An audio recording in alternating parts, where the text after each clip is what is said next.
अरे आज लखराव पोखरा का मेला है पगली। मेला जात हुआ तो पहले ना बतावे के। तोके कुछ बताए के करी। सुना एक चीज चाहत रहा। तोर हरदम घटला रहला कुछ न कुछ, जब देखा तब कपारे पे कचर कचर। अब तनी से सुना ना। तहू आज अपन सुनाई ले। वही मेलवा में से ना गुरैया जलेबी लेते आया।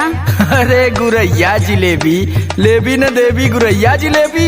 अभी ये कुल कहबा हम जानत रहनी है, लेकिन तब वो मन कैला कह देनी। सुना सुनावा। गुरही जलेबी अभी चाय पिया मेलावा में। ऐसा न कि एडीआर से और संदीप राज से मंगवा ले, ठीक है ना, हमारे टाइम ना। ले आई हगर में छनात होई तेलावा में, ले आई हगर में छनात होई तेलावा में। गुरही जलेबी अभी चाय पिया मेलावा में।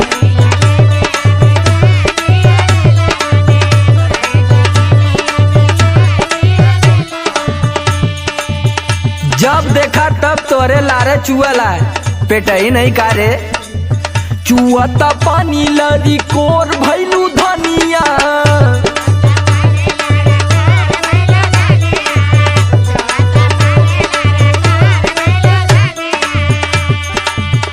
और नन होवे के चाटत चटोर भैलू धनिया, चटोर भैलू धनिया। चुअता पानी लरी कोर भैलू धनिया।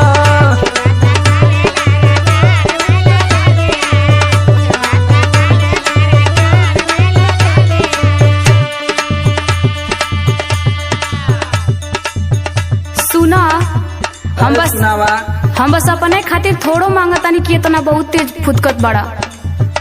तब क्या करे खातिर मांगत तू? हम सबके खातिर न कहतारी, कुछ न कुछ सबके बदे न कहतारी, बस हमरे सुनाता। सबका ठिका ले ले तू। अरे काहे न, परिवार चलाओ के बाद तो ठिका ले के पड़ी न। सुना सुनावा। अम्मा जी के लिहा पकौड़ी, बाबू जी के केला।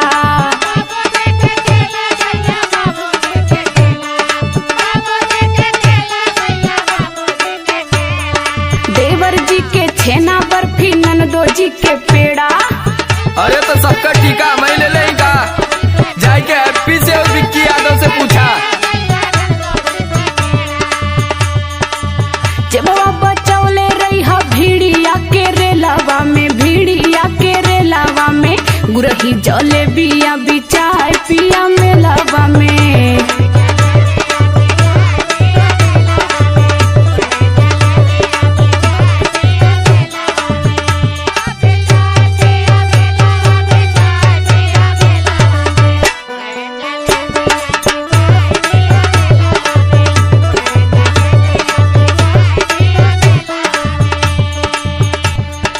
अच्छा ये बतावा कि अब इन कलियां गए ललू बाजारे न।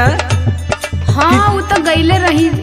किसिम किसिम का कुल खाए के इलू है, तबले आज तोरे फिर लगल बढ़िया है भूख।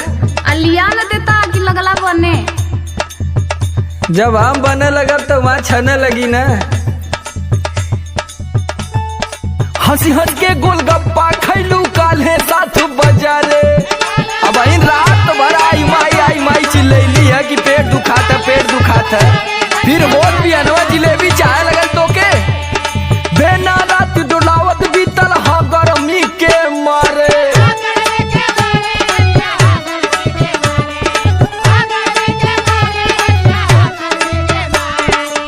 खाए के फिर जोरा जोर कैलू धनिया, यार जोर कैलू धनिया।